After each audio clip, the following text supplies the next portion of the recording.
ಸಂತ ಸಂಘ ಸತ್ಸಂಗ ಈ ಮಾಲಿಕೆಗೆ ತುಂಬಲಾರದ ಕೊಡ ಇದು, ತುಂಬೂಬಾರದು ಮತ್ತು ಮನಸ್ಸು ದಣಿಬಾರದು. ಅದಕ್ಕೆ ಮತ್ತೆ ಗಿರಿಜಕ್ಕನ ಮುಂದೆ ಇನ್ನೊಂದು ವಿಷಯ ಮಾತಾಡಿ ಅಂತ ಇದು ನನ್ನ ವೈಯಕ್ತಿಕ ಆಗ್ರಹ, ಮತ್ತೆಲ್ಲರಿಗೂ ಸೇರಬೇಕಾದಂಥ ವಿಷಯ. ಮುಂದಿನ ಮಾತುಗಳು ಗಿರಿಜಕ್ಕ ಅವರು. ಚಿದಂಬರ ಮಹಾರಾಜ್ ಕಿ ಜೈ. ಅಖಿಲಾಂಡ ಕೋಟಿ ಬ್ರಹ್ಮಾಂಡ ನಾಯಕ ನಮಗೆ ಕೊಟ್ಟಂಥ ಶ್ರೇಷ್ಠವಾದ ಒಂದು ವರ ಅಂತಂದರೆ ಅದು ಭಜನೆ, ಸತ್ಸಂಗ, ಸಂತ ಸಂಘ. ಈ ಯಾವಾಗ ಚಿದಂಬರ ಮಹಾಸ್ವಾಮಿಯ ಬಗ್ಗೆ ನಮ್ಗೆ ಗೊತ್ತಾಯ್ತು, ಸಂತರ ಸಂಘದಲ್ಲಿ ನಮ್ಮ ಒಂದು ಪಯಣ ಪ್ರಾರಂಭ ಆಯಿತು, ಆವಾಗ ಸಂತ ಶ್ರೇಷ್ಠ ಸುರೇಶ್ ಮಹಾರಾಜರು ತಮ್ಮ ಪ್ರವಚನದಲ್ಲಿ, ತಮ್ಮ ಕೀರ್ತನೆಯಲ್ಲಿ ಒಂದು ವಿಷಯದ ಬಗ್ಗೆ ಹೇಳ್ತಾರೆ. ಅದು ಏನು ಅಂತಂದರೆ, ಒಂದು ಬಾರಿ ವಿಶ್ವಾಮಿತ್ರರು ವಸಿಷ್ಠರು ಇದ್ದಾವಾಗ ಆದಿಶೇಷನಿಗೆ ಭೂಮಂಡಲದ ಪಾಪದ ಭಾರ ಒಂದು ಬರ್ತದೆ. ಅದು ಪಾಪದ ಭಾರದಿಂದ ಆದಿಶೇಷನ ತಲೆ ನೋಯಲಿಕ್ಕೆ ಪ್ರಾರಂಭ ಆಗ್ತದೆ ಅಂತ. ಆಗ ವಿಶ್ವಾಮಿತ್ರರಂತರ, ನನ್ನ 1000 ವರ್ಷದ ತಪಸ್ಸನ್ನು ಧಾರೆ ಎರಿತೀನಿ, ಅದರಿಂದ ಪಾಪದ ಭಾರ ಕಡಿಮೆ ಆಗ್ತದನ್ನು ನೋಡ್ರಿ ಅಂತ. ಆದರೂ ಕಡಿಮೆ ಆಗೋದಿಲ್ಲ. ಆವಾಗ ವಸಿಷ್ಠರಂತರ, ನಂದು 3 ಘಳಿಗೆಯ ಸತ್ಸಂಗದ ಪುಣ್ಯವನ್ನು ಧಾರೆ ಎರಿತೀನಿ, ಕಡಿಮೆ ಆವಾಗ ನೋಡ್ರಿ ಅಂತ. ತಕ್ಷಣ ಆದಿಶೇಷನ ತಲೆಯ ಭಾರ ಕಡಿಮೆ ಆಗ್ತದೆ. ಅಂದರೆ ಸತ್ಸಂಗದ ಮಹತ್ವ ಎಷ್ಟದ. 1000 ವರ್ಷಗಳ ತಪಸ್ಸಿನ ಫಲಕ್ಕಿಂತಲೂ ಮೀರಿದ್ದು 3 ಘಳಿಗೆಗಳ ಸತ್ಸಂಗದ ಫಲ ಅಂದಮೇಲೆ ಸತ್ಸಂಗ ಎಷ್ಟು ಮುಖ್ಯ. ಆವಾಗ ನಂಗೆ ಅನ್ನಿಸ್ತು, ಈ ಸತ್ಸಂಗ ಒಬ್ಬ ಸಾಮಾನ್ಯ ಮನುಷ್ಯ ಈ ಸತ್ಸಂಗದಲ್ಲಿ ಸೇರಿದಾಗ ಅವನಿಗನ್ನಿಸ್ತದೆ ನಾನು ಸಂತನಾಗಬೇಕು. ಯಾಕಂದರೆ ಸಂತರ ಸಂಘದಲ್ಲಿ ಆ ನಾಮಸ್ಮರಣೆಯ ಪ್ರಭಾವ ತಿಳಿದಾಗ ಸಾಮಾನ್ಯಗನ್ನಿಸ್ತದೆ ಸಂತರಾಗಬೇಕು. ನಾವು ದಿಂಡಿ ಮಾಡಬೇಕು. ನಾವು ಯಾಕಂದರೆ ನಾಮಾಮೃತದವನ್ನು ಕುಡಿಸ್ತಾರಲ್ಲ, ಆ ಒಂದು ಸಂತೋಷದ ಆನಂದದ ಅಲೆಗಳು, ನಿಜಾನಂದದ ಅಲೆಗಳು ಬಂದಾಗ ಅನ್ನಿಸ್ತದೆ. ಅದೇ ರೀತಿ ಸಂತರು ಸೇರಿದಾಗ ಏನಾಗ್ಬೋದು. ಒಂದು ಜ್ಞಾನೇಶ್ವರ ಮಹಾರಾಜರ ಅಭಂಗಗಳ ಕಮ್ಮಟದ ಬಗ್ಗೆ ಒಂದು ಪುಸ್ತಕದಲ್ಲಿ ನಾವು ಓದಿದ್ದೆ. ಅವರಲ್ಲಿ ಒಂದು ಕಮ್ಮಟ ನಡೆಸೋ ಒಂದು ಪದ್ಧತಿ ಇತ್ತಂತೆ. ಆವಾಗ ಅವ್ರು ಏನಂತಂದರೆ, ಒಂದೊಂದು ಅಭಂಗಗಳ ಬಗ್ಗೆ ತಮ್ಮ ಒಂದು ಅನುಭವವನ್ನು, ತಮ್ಮ ಸಾಧನೆಯನ್ನು, ಅದರ ತತ್ವದ ತಿರುಳನ್ನು ತಾವು ಸಭೆಯಲ್ಲಿ ಹೇಳಬೇಕು. ಅವಾಗೊಬ್ಬರು ಹೇಳ್ತಾರಾ, ನಾನು ಜ್ಞಾನೇಶ್ವರ ಮಹಾರಾಜರ ಅಭಂಗದ ಬಗ್ಗೆ ಕೇಳ್ತಾ ನನಗೆ ಹಿಂಗನ್ನಿಸ್ತು, ನಾನು ಚೈನ್ ಸ್ಮೋಕರ್ ಆಗಿದ್ದೆ, ಆದರೆ ಅಭಂಗಗಳಲ್ಲಿ ನಾನು ಮನಸ್ಸನ್ನು ಲಯ ಮಾಡ್ತಾ ಹೋದಾಗ ಗಂಧದ ಪರಿಮಳ ತೇಲಿ ಬಂತು ನನಗೆ. ಅಂದಮೇಲೆ ಅಭಂಗಗಳಲ್ಲಿ ಆ ಸಂತರ ತಪಸ್ಸಿನ ಫಲ ಇರ್ತದೆ ಅಂತ. ಆ ರೀತಿ ಸಂತರು ಸೇರಿದಾಗ ಏನಾಗ್ಬೋದು, ಆ ಸಂತರೊಬ್ಬ ಅಸಾಮಾನ್ಯ ಅವತಾರಿ ಪುರುಷರಾಗ್ಬೋದಲ್ಲ, ಮಹಾತ್ಮರಾಗ್ಬೋದಲ್ಲ. ಯಾಕಂದರೆ ಆ ಆತ್ಮ ಅಲ್ಲಿಂದ ಮೇಲ್ಮಟ್ಟಕ್ಕೆ ಹೋಗ್ತದಲ್ಲ. ಆ ಒಂದು ಯಾಕಂದರೆ ಅಲ್ಲಿ ಒಂದು ಸತ್ ಅನ್ನುವ ವಸ್ತುವಿನ ಬಗ್ಗೆ ಪ್ರಸ್ತಾಪ ಇರ್ತದೆ. ಇದಕ್ಕೊಂದು ನಮ್ಮ ಗಂಗಾಧರಪ್ಪನವರು ಒಂದು ಮಾತು ಹೇಳಿದರು. ಏನಂತಂದರೆ, ಎಲ್ಲ ಟೈಮ್ನಾಗ ಬ್ರಹ್ಮ ಲಿಖಿತ ಬರಿತಾ ಇರ್ತಾನಂತ, ಅದ್ರ ಸತ್ಸಂಗದ ಟೈಮ್ನಾಗ ತನ್ನ ಲೇಖನಿನ ಕೆಳಗಿಟ್ಟು ಕುತ್ಕೋತಾನಂತ. ಯಾಕಂದರೆ ಯಾವ ಆತ್ಮಗಳಲ್ಲಿ ಸತ್ಸಂಗದಲ್ಲಿ ತನ್ನ ಮನಸ್ಸನ್ನು ಲಯ ಮಾಡ್ತಾವೋ ಅವು ಎಷ್ಟೋ ಪಾಪಗಳನ್ನು ಕಳ್ಕೊಂಡ್ಬಿಡ್ತಾವೆ. ಆ ಸತ್ಸಂಗ ಆದಮೇಲೆ ಅವ್ರ ಬ್ರಹ್ಮಬರ ಬೇರೆನೇ ಆಗಿ ಹೋಗ್ತದೆ. ಏನು ಪಾಪವನ್ನು ತೆಗೆದುಕೊಂಡು ಸತ್ಸಂಗದಾಗ ಕೂತಿರ್ತಾರೋ ಅದು ಅದೇ ರೀತಿ ಇರೋದಲ್ಲ, ಕರ್ಮಫಲ ಎಷ್ಟೋ ಕಡಿಮೆಯಾಗಿ ಹೋಗ್ತದಂತ. ಈ ಸತ್ಸಂಗದಲ್ಲಿ ಇನ್ನೊಂದು ಮಾತು ಯಾಕೆ ಹೇಳ್ತಾರೆ ಅಂತಂದರೆ, ಇಬ್ಬರು ಗೆಳೆಯರ ಒಂದು ಉದಾಹರಣೆಯನ್ನು ಇಲ್ಲಿ ಕೊಡಲಿಕ್ಕೆ ನಾನು ಬಯಸ್ತೀನಿ. ಇಬ್ಬರು ಗೆಳೆಯರಿರ್ತಾರ, ಒಬ್ಬನು ವೇಷಾಸಂಗ ಮಾಡುವಂಥ ವಿಷಯ ಲೋಲುಪ್ತನಾಗಿರ್ತಾನೆ, ಇನ್ನೊಬ್ಬನು ಸತ್ಸಂಗದಲ್ಲಿ ತನ್ನ ಗಳಿಗೆಯನ್ನು ಕಳೆಯೋನಾಗಿರ್ತಾನೆ. ಇಬ್ಬರು ಸತ್ಸಂಗವನ್ನು ಮುಗಿಸ್ಕೊಂಡು ಅವನು ಬರ್ತಾನೆ, ಇವನು ತನ್ನ ಏನು ವಿಷಯ ಲೋಲುಪದಿಂದ ಪಾರ್ಟಿ ಅಂತೀರೋ ಏನಂತೀರೋ ಅದನ್ನು ಮುಗಿಸ್ಕೊಂಡು ಅವನು ಬರ್ತಾನೆ. ಆದರೆ ಈ ವಿಷಯ ಲೋಲುಪನಿಗೆ ಒಂದು ಚಿನ್ನದ ಕಾಯಿನ್ ಸಿಗ್ತದೆ, ಇವನಿಗೇನು ಸಿಗ್ತದೆ, ಒಂದು ಚೇಳು ಕಡೀತದೆ. ಅವಾಗ ಇಬ್ಬರಿಗೂ ಅನಿಸ್ತದೆ, ಇವಾಗ ಅನಿಸ್ತದೆ, ನೋಡು ನೀ ದೇವ್ರು ಅಂದು ನಿನಗೇನು ಸಿಕ್ತು, ನಾನು ಆರಾಮಾಗಿದ್ದೆ, ನನಗೆ ಚಿನ್ನದ ಒಂದು ಕಾಯಿನ್ ಸಿಕ್ತು ಅಂತ. ಇಬ್ಬರು ಹೋಗ್ತಾರೆ. ಇವಂಗೊಂಥರ ಆಗ್ತದೆ, ಏನಪ್ಪ ಇದು ಸತ್ಸಂಗದ ಫಲ ಹಿಂಗನೋ ಅಂತೇಳಿ. ಆವಾಗ ಹೋಗಿ ಗುರುಗಳ ಹತ್ರ ಕೇಳ್ತಾರೆ.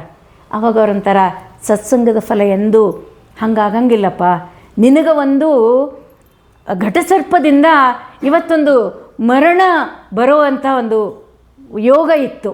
ಸತ್ಸಂಗದಿಂದ ನಿನ್ನ ಕರ್ಮಫಲವೆಲ್ಲ ಅಪಮೃತ್ಯುವೆಲ್ಲ ಕಳೆದು ಒಂದು ಚೇಳು ಮಾತ್ರ ಕಡಿಯುವಂಥ ಒಂದು ನಿನಗೆ ಇದು ಬಂತು. ಸತ್ಸಂಗದಿಂದ ನಿನ್ನ ಅಪಮೃತ್ಯುವಿನ ಒಂದು ಏನು ಬಾಧೆ ಅದು ತೆಗಿತು. ಅವನಿಗೆ ಕೊಪ್ಪರಿಗೆ ಹೊನ್ನು ಸಿಗಬೇಕಾಗಿತ್ತು, ಆದರೆ ಈ ವಿಷಯ ಲೋಲುಪತನದಿಂದ ಅವನಿಗೆ ಬರೀ ಒಂದು ಚಿನ್ನದ ಕಾಯಿನ್ ಸಿಕ್ತು ಅಂತ. ಇದು ಸತ್ಸಂಗದ ಫಲ. ಈ ಒಂದು ಜ್ಞಾನ ನಿಮ್ಗೇನು ಸಿಗ್ತದ, ಇದು ಸತ್ಸಂಗದೊಳಗೆ ಸಿಗ್ತದೆ.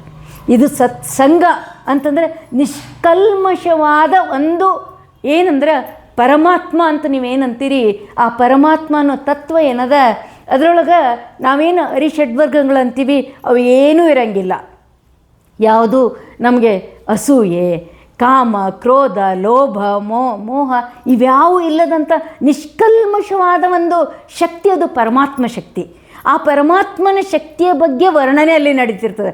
ನಾವೇನಂತೀವಿ, ನಾವು ಅದರಲ್ಲಿ ಪರಮಾತ್ಮ ಹಿಂಗಿದ್ದಾನ, ಹಿಂಗೆ ಕುಣಿತಾನ, ನಮ್ಮನ್ನು ಹಿಂಗೆ ಮಾಡ್ತಾನ, ನಾವು ಮನುಷ್ಯ ಜನ್ಮದ ಬಗ್ಗೆ ಏನು ಅಂಥ ಒಂದು ಮಾತುಗಳನ್ನು ನಾವು ಕೇಳ್ತೀವಲ್ಲ ಸತ್ಸಂಗದಲ್ಲಿ. ನಮಗೆ ಮಾರ್ಗದರ್ಶನ. ಅವಾಗೊಂದು ಮಾತು ಹೇಳ್ತಾರೆ ಅವರು, ಈ ಮನುಷ್ಯ ಜನ್ಮ ಏನದಪ್ಪ, ಇದು ನೀವು ಕಡೆಗೆ ಬಂದಿರಿ, ಈ ಮನುಷ್ಯ ಜನ್ಮದ ಸಾರ್ಥಕತೆಯನ್ನು ನೀವು ಮಾಡ್ಕೋಬೇಕು. ಇದು ನಿಮ್ಗೆ ಸತ್ಸಂಗದಲ್ಲಿ ಆ ಜ್ಞಾನವನ್ನು ಕೊಡ್ತಾರೆ.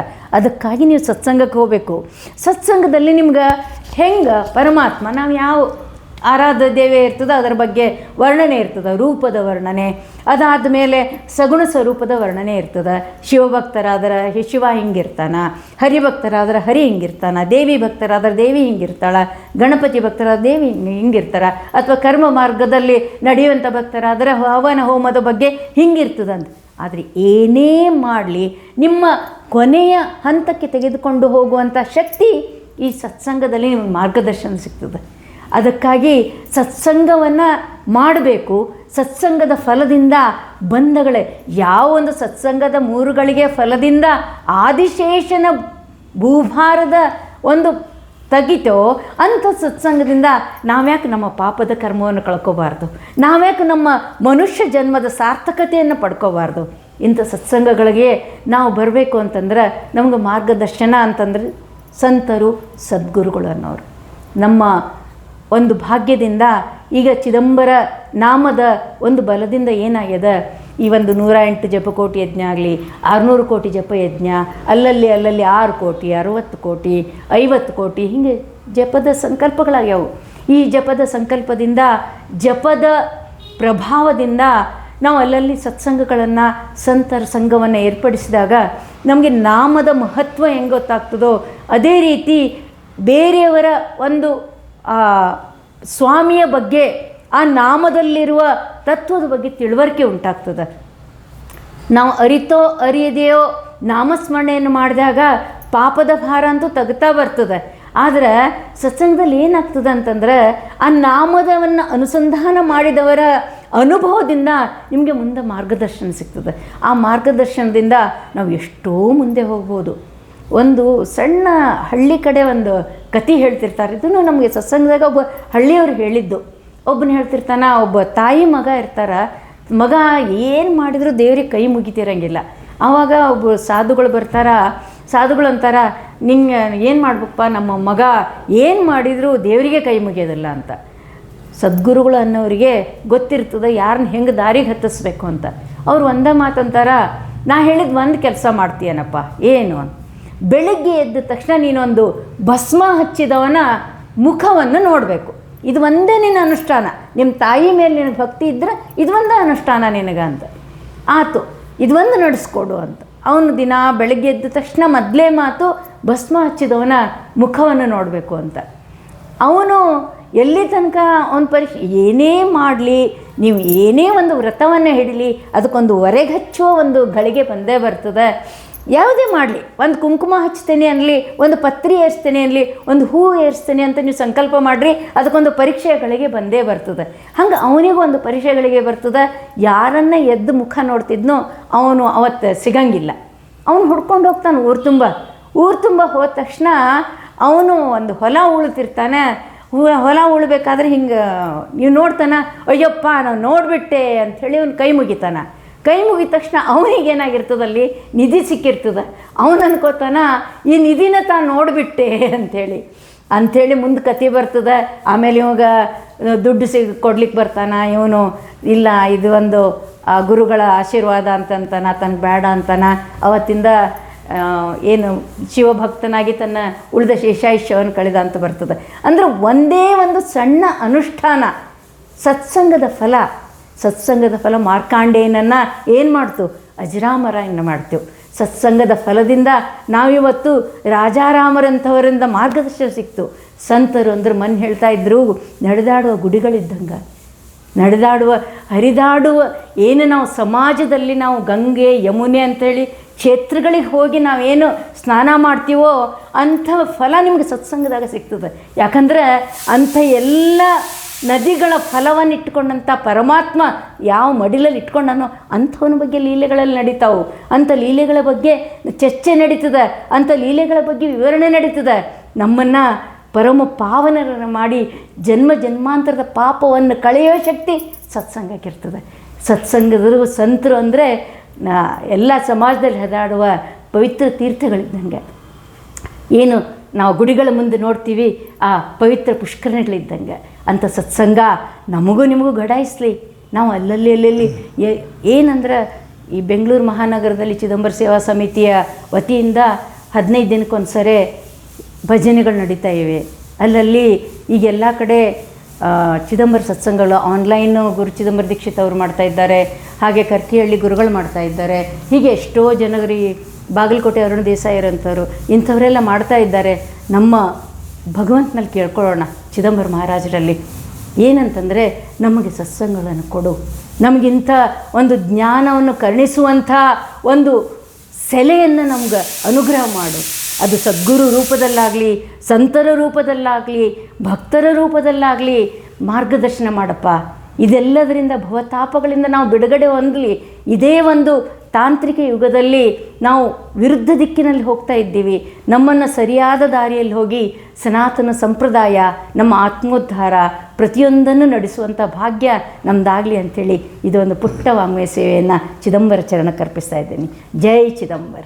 ಸಂತ ಸಂಘೆ ಸತ್ಸಂಗೆ, ಸಂತ ಸಂಘ ಸತ್ಸಂಗ, ಸಂತರ ಸಂಘ ನಡೀತಾ ಇರೋ ಅದ್ಭುತ. ನಿನ್ನ ಇದನ್ನು ಅಂತಿಮ ನಾಮ ಮತ್ತು ನಾಮಿ ನೀನಾಗಿ ಆ ಚಿದಂಬರ ನಾಮವನ್ನು ಜಪಿಸ್ತಾ ಚಿದಂಬರನಲ್ಲಿ ಸೇರು ಅನ್ನೋದನ್ನು ಸರಳವಾಗಿ, ಮೋಸ್ಟ್ಲಿ ಇದು ನನಗೆ ವೈಯಕ್ತಿಕ ಅಂತ ತಿಳ್ಕೊಂಡಿದ್ದೆ.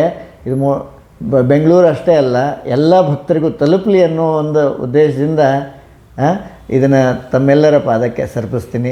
ನನಗೆ ಈ ಅವಕಾಶ ಮಾಡಿಕೊಟ್ಟ ಗಿರಿಜಕ್ಕವರಿಗೂ ಅವ್ರ ಮನೆಯವರಿಗೂ ತುಂಬ ಹೃದಯದ ಧನ್ಯವಾದಗಳು. ಶಿವ ಚಿದಂಬರ ಸದ್ಗುರುನಾಥ್ ಮಹಾರಾಜ್ ಕಿ ಜೈ.